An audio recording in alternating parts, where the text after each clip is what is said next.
Muito bem, estamos de volta com o programa Conexão Entrevistas. E olha só que ao meu lado, meu convidado especial, Dr. Bruno Stefani. Prazer em recebê-lo. Uma boa tarde, tudo bem? Tudo ótimo, e você, Mari? Tudo bom. Vamos falar hoje, né? Vamos ajudar as pessoas que querem parar de fumar, né? É um tema super importante, são dicas fáceis que o pessoal pode fazer em casa, não é? Que vai ajudar muito a diminuir o cigarro, é isso mesmo? Sem dúvida, e a gente precisa disso, né? O cigarro é a principal causa de morte evitável no mundo, relacionado a uma série de doenças como infarto, AVC, câncer de pulmão, vários outros tipos de câncer. Então é uma coisa que a gente precisa cada vez mais combater e incentivar as pessoas a abandonarem esse vício. É verdade. Bom, vamos então para a primeira dica. Primeira dica, olha, você que está em casa nos assistindo aí pela internet, pela TV, enfim, pelo canal no YouTube, Dr. Bruno, meu canal, você realmente quer parar de fumar, tá? Então,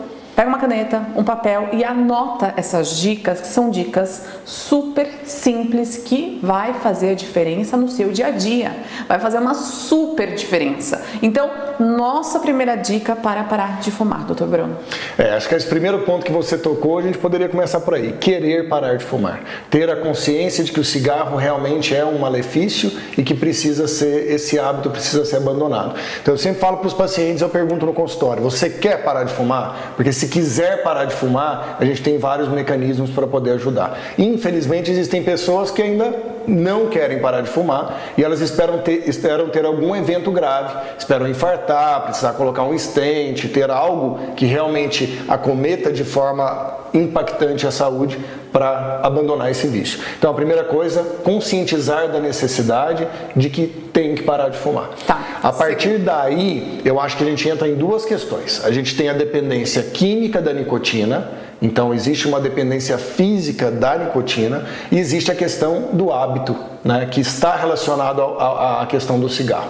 Então muitas pessoas associam o cigarro a certos tipos de alimento. Então quando vai tomar café, fuma. Quando ingere bebida alcoólica, fuma. Ou tem o hábito de acordar pela manhã e fumar. Ou após a alimentação, fumar. Então esses hábitos são muito importantes e precisam ser abordados. Então se eu acho que o álcool desencadeia a minha vontade de fumar, eu também preciso evitar a bebida alcoólica. Se eu tenho um grupo de amigos que normalmente se encontram e eles todos fumam, se eu estou tentando parar de fumar, não é o ideal que eu conviva com outras pessoas que fumam. Outra coisa é o casal. Às vezes o marido fuma, a esposa fuma. Interessante pararem os dois de fumarem ao mesmo tempo, um incentiva o outro, né? E nenhum fica vendo o outro fumando e desencadeando a vontade de fumar.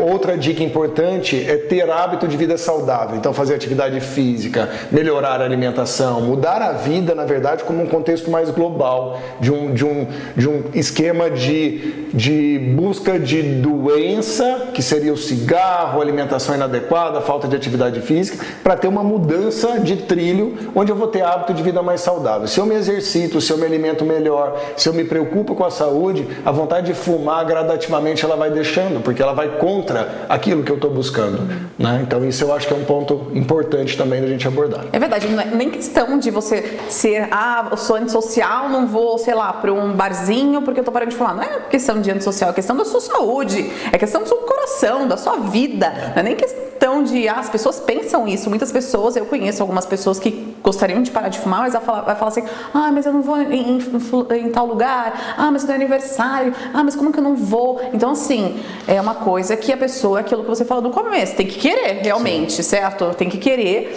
porque não é que você vai ser antissocial, é porque naquele período você não precisa disso, naquele período você precisa afastar as pessoas que fumam da sua vida, do seu cotidiano, para você parar também, não é? Nessa questão social é muito interessante também essa lei que já tem vários anos de não fumar em ambientes fechados, em repartições públicas, no trabalho. Então isso dificultou muito. As pessoas, para fumarem, às vezes tem que descer um prédio e ir até uma área externa. Então isso fez com que as pessoas, pelo menos durante o dia de trabalho, elas passassem a fumar menos, né? Não deixa, também um incentivo. Em lugares fechados, né? Casas noturnas, que normalmente estavam muito relacionadas ao cigarro, à bebida alcoólica, hoje em dia isso diminuiu bastante. A gente tem visto progressivamente uma queda no número de fumantes, e isso é muito benéfico, mas ainda o cigarro impacta bastante na taxa de infarto, na taxa de câncer.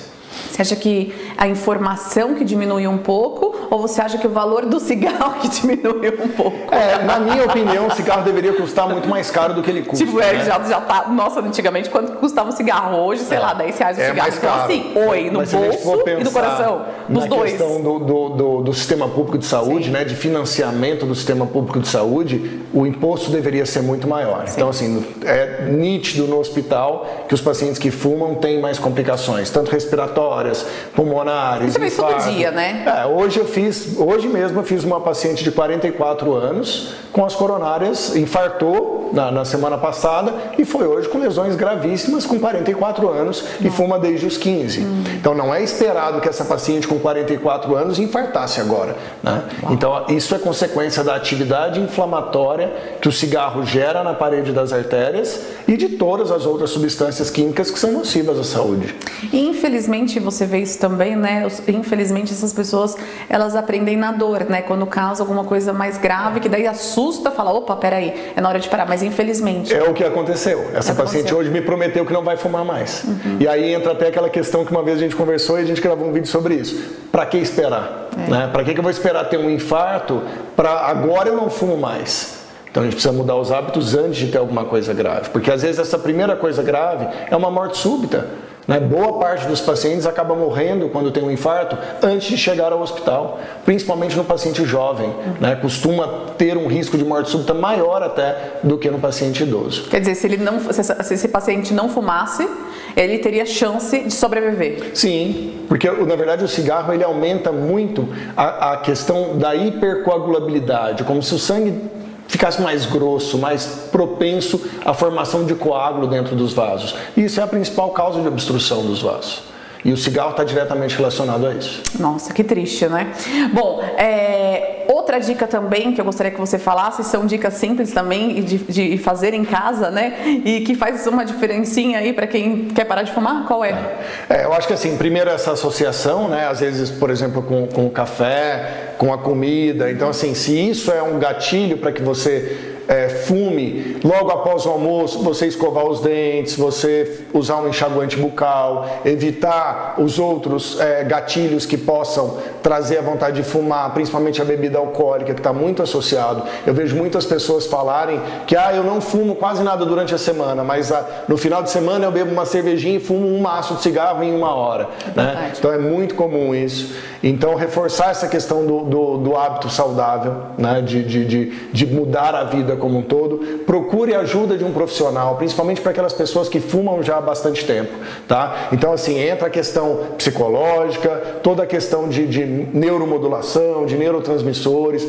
O cigarro, muita gente associa, se eu não fumar eu fico ansioso, se eu parar de fumar eu vou ganhar peso, eu não consigo porque me gera irritabilidade, uma série de fatores. Tudo isso pode ser controlado com o uso de algumas medicações que aumentam muito a taxa de sucesso do abandono do cigarro e também com o uso do PET de nicotina, que gradativamente a gente vai diminuindo a dose, fazendo que a dependência química diminua e associado a isso as medidas comportamentais vão aumentar muito a taxa de sucesso. Muito bom. E o mais importante, procure o seu cardiologista. Gente, seguinte, eu vou para um rápido intervalo, o Dr. Bruno continua com a gente vai falar um pouquinho, além, né, do consultório do Dr. Bruno na Vita Cardiologia, né, na Vita aqui em Bragança Paulista, na Avenida Salvador Marcovitz, né, no edifício Carraro Tower.